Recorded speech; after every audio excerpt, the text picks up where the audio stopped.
Kasih karunia dan damai sejahtera Allah Bapa kita dan anaknya Tuhan Yesus Kristus menyertai saudara.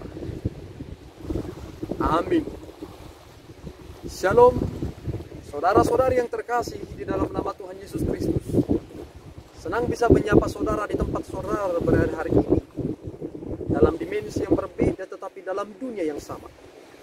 Sebagai insan yang diciptakan untuk Tuhan, sebelum kita melakukan rangkaian aktivitas kita pada hari ini, marilah kita mengawalinya dengan mendengarkan firman Tuhan. Shalom, selamat pagi saudara-saudari yang terkasih dalam nama Tuhan Yesus Kristus. Pembacaan ayat renungan pada hari ini tertulis di Yesaya 52 ayat 12. Demikian bunyinya.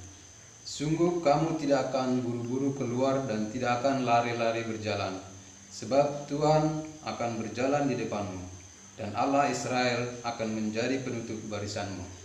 Demikian firman Tuhan. Shalom, Tuhan Yesus memberkati. Saudara yang terkasih di dalam nama Tuhan Yesus Kristus, penting sekali kita mempelajari sejarah, karena kita harus menemukan dua hal dari sana.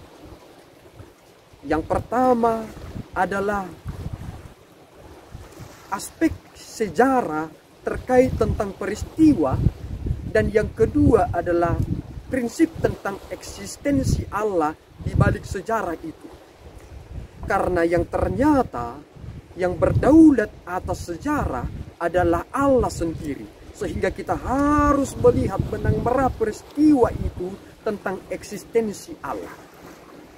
Tuhan telah menubuatkan kepada Nabi Yesaya bahwa ternyata bangsa Israel akan kembali dari pembuangan.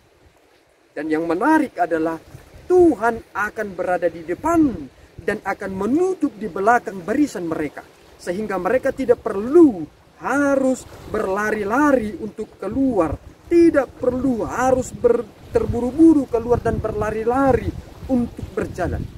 Artinya perlindungan yang aman telah Tuhan tentukan. Apa maksud ini? Dalam konteks itu di perjanjian lama, Tuhan mempergunakan sejarah bangsa, dan kini kita adalah suatu komunitas yang satu. Apakah yang ingin Tuhan katakan dalam relevansi ini? Ternyata kita mengerti bahwa ketika kita akan mengawali kehidupan kita, Tuhan ada beserta kita. Dan ketika kita akan mengakhiri hidup kita, Tuhan beserta kita. Sehingga tidak ada yang sia-sia sebenarnya jika kita berada dalam pemeliharaan Tuhan. Terlebih ketika pandemi corona saat ini, seolah-olah ketika kita melihat orang-orang dikuburkan seperti tidak layak, tetapi Mazmur mengatakan bahwa kematian orang-orang tersebut yang berkenan dan sesuai dengan ketetapan Allah berharga di mata Tuhan. Mereka nampaknya tidak berharga dikuburkan, tetapi sebenarnya mereka berharga di mata Tuhan. Apakah ketika aku mati sedemikian rupa, maka aku memiliki posisi yang begitu hina? Apakah ketika aku mengalami penyakit itu, Tuhan tidak menuntun aku? Itu pemikiran kita yang begitu dangkal. Tetapi ternyata melalui peristiwa yang Yesaya telah katakan dan nubuatkan kepada bangsa Israel, Tuhan akan menuntun mereka. Kita tidak perlu harus terburu-buru untuk keluar dan berlari-lari untuk berjalan. Dan kita tidak perlu terlalu khawatir tentang masa depan kita, terkait tentang konsep-konsep yang muncul pada belakangan ini. Yakinlah, Tuhan bekerja dalam segala peristiwa ini. Jika orang membenci kita dan ingin mengakhiri hidup kita, Tuhanlah yang berperkara dengan mereka. Kita hanya perlu berjalan sebagaimana Tuhan katakan berjalan, maka berjalanlah. Jangan sia-siakan hidup saudara karena ketakutan yang melanda saat ini. Jangan hilang harapan saudara dan jangan pernah berputus asa. Kita boleh putus akal, tetapi jangan pernah berputus asa. Kita masih memiliki harapan, walaupun dari antara keluarga kita telah banyak yang meninggalkan kita. Kita harus berjalan, karena pada akhirnya kelak kita akan bertemu dengan mereka. Dan lihat, orang yang najis dan tidak bersunat tidak akan memasuki Yerusalem. Itu peristiwa teritorial. Tetapi dalam Kristus, bahkan orang yang tidak bersunat sekalipun telah bersunat, karena mereka telah menerima Kristus sebagai penggenapan terakhir atas nubuatan di perjanjian lama. Saya dan saudara, kita akan bersatu di dalam kekekalan nantinya.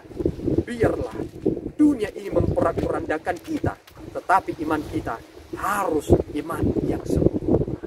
Amin. Kita berdoa. Ya Allah Tuhan